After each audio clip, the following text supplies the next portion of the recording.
পক্ষে মানুষকে জুলুম করার মানুষে যারা গোদামজাত করে এগুলো হারাম। প্রয়োজনে গোদামজাত করতে পারবে, কিন্তু মানুষকে ঠকাইবার যদি তার উদ্দেশ্য হয় এটা হারাম। এই ক্ষেত্রে প্রশাসনকে এগিয়ে আসতে হবে, সরকারকে শতভাগ দায়িত্ব পালন করতে হবে। তবে এই দেশ থেকে সিন্ডিকেট নামক যে তুফান, এই সিন্ডিকেট উড়ে যাবে। কারণ জুলুম করে পৃথিবীতে কেউ বাঁচতে পারে নাই। জুলুম করেছে যারা, তারা জালেম হয়েছে। জালেমদের জন্য যখন মজলুম দোয়া করে, ভোট দোয়া করে, তখন জালেম ধ্বংস হয়ে যায়। কারণ মজলুমের দোয়া আল্লাহ খালি ফিরাইয়া দেয় না। এই জন্য সহনশীল প্রক্রিয়ায় দ্রব্যমূল্যের দাম নিয়ন্ত্রণ রাখতে হবে। কারণ রমজান মাসটাই হলো সহমর্মিতার মাস, সাধনার মাস। এই মাসে জুলুম করা যাবে না। এই মাসে আকাশের দরজাগুলো খুলে দেওয়া হয়। ভাইয়েরা আমার, এই রমজান মাসটা যখন আসে আমরা লক্ষ্য করি ইফতার আলাদা আলাদা দেওয়া হয়। আজকে থেকে ইফতার হবে একসাথে। বলের মধ্যে বুট, মুড়ি, পেঁয়াজু, আলুর চপ যা আছে সব একসাথে মাখবেন। মা, বাবা, ভাই, বোন, আত্মীয় স্বজন এক বল থেকে নিয়ে নিয়ে খাবেন। যেদিন থেকে ইফতার আলাদা আলাদা হয়ে গেছে সেদিন থেকে মায়া মমতা কমে গেছে। কথা বলেন ঠিক না বেডি? তবে ইফতারের সাথে একটা জিনিস স্মরণ করাই দেই। এই দেশে যখন সবে বরাত আসে, বাংলাদেশের কিছু টিকটক মৌলবী আছে। কি মৌলবী কইলাম? কিছু টিকটক মৌলবী আছে যারা সবে বরাতে হালুয়া রুটি বানানোকে বেদাত বলে। কি বলে? বেদাত বলে। হালুয়া রুটি খাওয়া নাকি বেদাত। এটা আমরা ফরজ মনে করেও বানাই না, ওয়াজিব মনে করেও বানাই না। একটা বরকতের রাত, ইবাদতের রাত, আমরা এমনি ভালো কাপড় চোপড় পরে ভালো রান্না বান্না করি। কিন্তু এই হালুয়া রুটিকে ট্র্যাডিশন বানাইয়া পাবলিকের সামনে ওই রাত্রে আমাদের এই রাতের ইবাদতের জৌলুস থেকে মানুষকে দূরে রাখার জন্য এই টিকটক মৌলবীদের আবির্ভাব হয়। এই টিকটক মৌলবীদের যন্ত্রণায় ফেসবুক আহত, ইউটিউব নিহত, গুগল সম্পূর্ণ আইসিইউতে আছে। কারণ গুগলে ঢুকলে তাদের বক্তব্যে পাওয়া যায়। কথা কন ঠিক না বেডে? এখানে ভালো কোনো সমাধান হয়েছে না, শুধু ফেতনা পাইবেন। এই যে সমস্ত টিকটক মৌলবীরা টুকটাক কথা কইয়া শাহরাস্তির মানুষের ইমান ধ্বংস করতে চায়, এদেরকে ঠিকঠাক করতে গেলে তাহিরের মতন বক্তার দরকার আছে। আরো জোরে কোন আছে না নাই? যে টিকটক মৌলবীটি কইছে সবে বরাতে হালুয়া রুটি খাওয়া বেদাত, আমি হেরা জানতাম চাই যে রমজান মাসে ইফতারের সময় মুড়ি, বুট ভাজি, পেঁয়াজ, আলুর চপ, বেগুনি খাওয়া কোন কোন কিতাব হয়েছে? দেখবেন গামলা লয়া বইব, প্রতিদিন ইফতারের সময় বইব, এতগুলা লয়া বইব। এইগুলো খাওয়ান কোন জায়গায় পাইছো? ইফতার তো শুধু পানি দিয়ে করলো চলে। কথা কন ঠিক কিনা? একটা খেজুর দিলেই সুন্নত আদায় হয়ে যায়, ইফতার তো হয়ে যায়। কিন্তু আলুর চপি লাগাইবা, বেগুনি বানাইবা, তার মানে বোঝা গেল খাওয়ান খাওয়া বেদাত না, এটা হলো সৌন্দর্য। কথা কন ঠিক না বেডি? তবে এই জন্য এদেরকে বলতে চাই, অনর্থকে ফেতনাবাজদের কথা কান দিবেন না। ওরা দেখবেন রমজান মাস আসলে গাতার থেকে বাইরে হয়। এরা এসে বলবে তারাবির নামাজ 8 রাকাত। আসলে কি তারাবি কি 8 রাকাত না 20 রাকাত? আরো বড় করে দেন, তারাবি কি 8 রাকাত না 20 রাকাত? 20 রাকাত। যারা বলে তারাবির নামাজ 8 রাকাত, এরার এলেমের স্বল্পতা আছে, আর মূলত ওরা ফেতনাবাজ। এরা তারাবি 8 রাকাত যেটা কয়, এটা তারাবির অধ্যায়ের হাদিস না, এটা তাহাজ্জুদ নামাজের অধ্যায়ের হাদিস। রাসূলের ব্যাপারে আয়েশা সিদ্দিকা রাদিয়াল্লাহু তাআলা আনহাকে প্রশ্ন করা হয়েছে, রাসূল করিম সাল্লাল্লাহু আলাইহি ওয়াসাল্লামের রাতের নামাজের ধরন কেমন ছিল? আয়েশা সিদ্দিকা রাদিয়াল্লাহু তাআলা আনহা বললেন, আল্লাহর হাবিব রমজানের ভিতরে এবং রমজানের বাইরে 8 রাকাতের বেশি পড়তেন না। 8 রাকাত পড়তেন আর 3 রাকাত বেতরে পড়তেন। এটা রাইনা লাগাই দিছে, এটা তাহাজ্জুদের না, এটা তারাবির নামাজ। আমি জানতাম চাই 8 রাকাত নামাজ রমজানও পড়ছে, 11 রাকাত নামাজ রমজানে পড়ছে, 8 রাকাত আর 3 রাকাত। তাহলে রমজানের বাইরে কি কোনো তারাবি আছে? আরে রমজানের বাইরে কি কোনো তারাবি আছে? তার মানে বুঝতে হবে এটা তাহাজ্জুদের অধ্যায়, বাবের মধ্যেই তো আসছে, বাবই তো তাহাজ্জুদের। এই তাহাজ্জুদের অধ্যায়ের হাদিসের না যদি তারাবিতে লাগাই দেয় তাহলে কি হবে? হবে না। নামাজটা পড়বেন, কাজে লাগান, আপনার সন্তানদেরকে 20 রাকাত নামাজ উদ্বুদ্ধ করবেন। কথা কন ঠিক না বেটে? কথা বলবেন না প্লিজ। তো সুতরাং আমি জানতাম চাই, ওরা যদি বলে যে তারাবির নামাজ 8 রাকাত, নবীজি 8 রাকাতের বেশি পড়ছে না, তাইলে আমি জানতাম চাই সাহাবায়ে কেরাম কোন কোন সাহাবীরা জামাতের সাথে 8 রাকাত তারাবি নবীর আমলও পড়ছে, নবীর আমলের সাহাবীদের আমলও পড়ছে। একটা হাদিস আমার দেখাও। নবী যদি 8 রাকাত পড়ে থাকে তাহলে সাহাবায়ে কেরাম তো এই 8 রাকাত নিয়মিত পড়ার কথা। কথা কোন ঠিক না বেটি? নবী যদি পড়া থাকে 8 রাকাত দিতে যদি হবে, তাহলে তো সাহাবায়ে কেরাম তো এইটা আমাদের সাথে পড়তো কিনা বলেন? সাহাবাদের চাইতে বেশি দরদ উতলাই গেছে, তাদের চাইতে বেশি হাদিস বোঝো না, সমাজের মানুষের ইমানকে ধ্বংস করো। আল্লাহর হাবিব 36 রাকাত তারাবি পড়ছে, 20 রাকাত তারাবি পড়ছে, 12 রাকাত পড়ছে, 41 রাকাত পড়ছে। এখন এইভাবে যখন এক এক সময় এক একটা পড়ছে, রাসূল নিয়মিত পড়া নেই কেন? নিয়মিত পড়লে এটা অনেক উম্মতের জন্য এটা ওয়াজিব ফরজ হয়ে যেতে পারে। এই জন্য ভাগ ভাগ করে এক এক সময় এক একটা পড়ছে। তখন উমর রাদিয়াল্লাহু তাআলা তিনি 20 রাকাতের একটা সমন্বয় করে নামাজটা পড়ছেন। রাসূল পাক সাল্লাল্লাহু আলাইহি ওয়াসাল্লামের সাহাবী উমর রাদিয়াল্লাহু তাআলা থেকে এই 20 রাকাত সাহাবী 20 রাকাত তারাবি এজমা হইয়া এই পর্যন্ত শাহরাস্তি পর্যন্ত আসছে। আর তুমি আইসা 3 বছর না 4 বছর হইছে এই ইসরায়েলের ডলার খাইয়া আমাদের সমাজের মানুষের, আর এমনি তো নামাজ নিতাম পারি না পাবলিক রে, আবার নামাজের মধ্যে দ্বন্দ্ব লাগাই দিছে। তাও ফাঁক করে হাড়ি দিব, বুকের উপরে হাত বাঁধতেইব, বারবার হাত ছাড়তেইব, 8 রাকাত পড়তেইব, 1 রাকাত বেতের পড়তেইব। এইগুলা কইলা ফেতনা লাগাইয়া সমাজটার ভিতরে একটা গুমরা বানায় ফেলাইছে। কথা কোন ঠিক না বেডি? এদের রমজানে ইবাদত করবেন, করার মতো করেন। কথা কোন ঠিক না বেডি? আর এই কয়েকদিন আগে তো 1 বছর আগে বলছে তারাবির নামাজ হই নাই, না পড়লো রোজা হইব, আর তারাবির নামাজ না পড়লে অসুবিধা নাই, এইটাও কইছে। আস্তে আস্তে এবাদত বাদ দিয়ে দিতেছে, সুন্নত বাদ দিয়ে দিতেছে, নফল এবাদত, সবে বরাত, সবে কদর, সবে মেরাজ, এই এবাদত গুলো বাদ দিয়ে দিতেছে। এই জন্য যুবক ভাইরা আমার, এগুলো থেকে সাবধান থাকতে হবে। তবে রমজান মাস, একটা কথা বলি, প্রতিদিন আপনার কানে একটা রিংটোন বাজতো, উঠো উঠো। মোবাইলের রিংটোন না, এটা গরিব রিংটোন না, এটা হলো মায়ের মধুমাখা ডাক। এই ডাক আজ এই শাহরাস্তি কোন গ্রাম?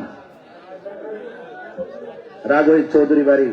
অনেক ফ্যামিলি আছে তাদের মা দুনিয়াতে নাই, এবার আর সেহেরির সময় 1 বার 3 বার ডাক দিত না, বাবা উঠো সেহেরির টাইম হয়েছে, উঠো।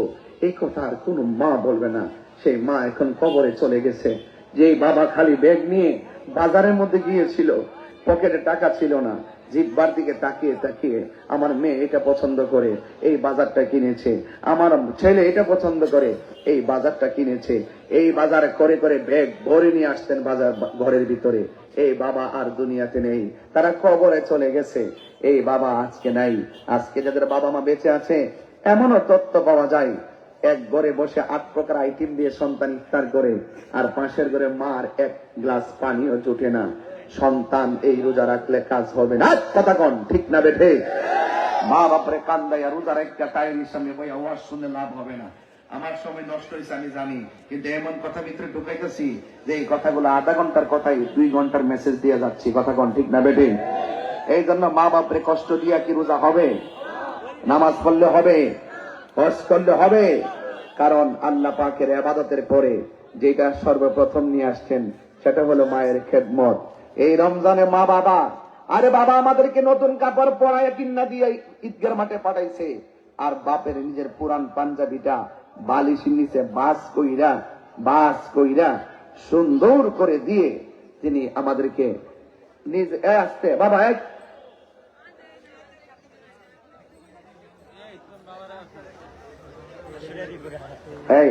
মিডিয়া কথা বলেন না।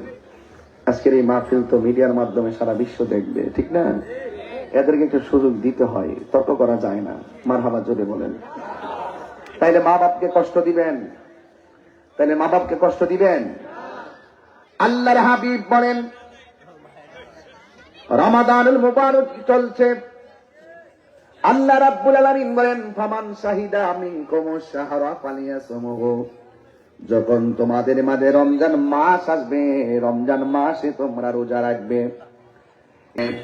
কিন্তু রমজান মাসে রোজা রাখার পরে খবরদার নিজে 10 প্রকার আইটেম দিয়ে ইফতার করবেন, পাশের বাড়ির ঘরের মধ্যে মানুষটা না খায় ইফতার করবে, এটা কোনোদিন হতে পারে না। রমজান হলো সহমর্মিতার মাস, নিজে যা খাবেন আর একদম ইফতার করাইবার চেষ্টা করবেন। আল্লাহর হাবিব বলেন, তুমি সারাদিন রোজা রাখার পরে অন্য একটা রোজাদারকে যদি তুমি ইফতার করাও, সেই রোজা রাখা যেই সওয়াবটা পেয়েছে, সেই সওয়াব আল্লাহ রাব্বুল আলামিন তোমার আমলনামায় দিয়ে দিবে। এই জন্য আমার যুবক ভাইরা, ওই রমজান মাসে ঈমানের সাথে রোজা রাখতে চাই কি চাই না? আল্লাহর হাবিব বলেন, মান সাওমা রমাদানা ঈমানান ওয়া ইহতিসাবান গুফিরা লাহু মা তাকাদ্দামা মিন যামবিহি ওয়া মা তাআখার। আল্লাহর হাবিব বলেন, যারা রমজান মাসে ঈমানের সাথে সওয়াবের নিয়তে রোজা রাখবে, আমার আল্লাহ রাব্বুল আলামিন তার পূর্বের সকল গুনাহগুলি মাফ করে দিবে। قال النبي صلى الله عليه وسلم فمصائنات عند الله من ريح المسك। রোজাদারের মুখের গন্ধ আমার আল্লাহ রাব্বুল আলামিনের কাছে মিশকে আম্বরের চাইতে আরো সুগন্ধ। ইসরাইল ফারহাতান, আল্লাহর হাবিব বলেন, রোজাদারের জন্য দুইটা আনন্দ। একটা আনন্দ হলো কিছুক্ষণ পরে আমরা ইফতার করব। আমার সব দিনের ওয়াজ আর আজকের ওয়াজ এক না। আজকে আমি ওয়াজ করতেছি রোজাটা মুখে নিয়া। এই মুখের ওয়াজটা যদি আল্লাহ কবুল করে পালায় রোজার খাতিরে, তাইলে আমাদের সারা দিনের কষ্ট কাজে লাগতে পারে কি পারে না? ইফতারের সময় যখন বান্দা ইফতার সরাইয়া বসে,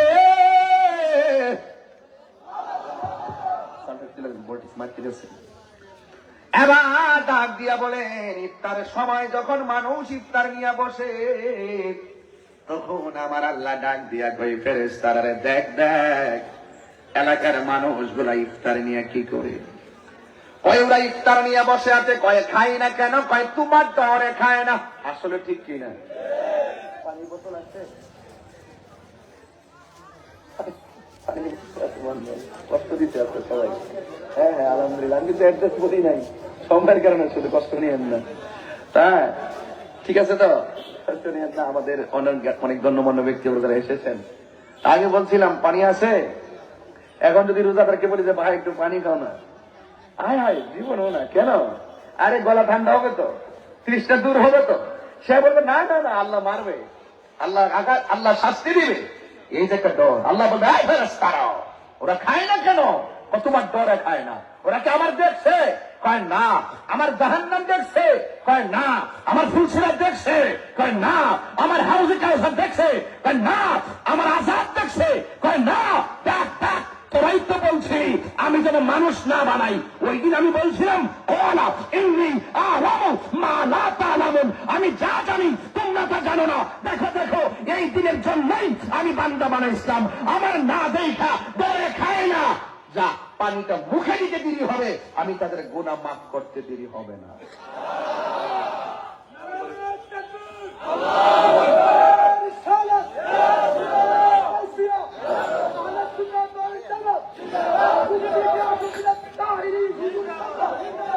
জবান খুলে বলেন আল্লাহু আকবার বলেন, আর মায়ার সুর করে ইয়া রাসূলুল্লাহ বলেন।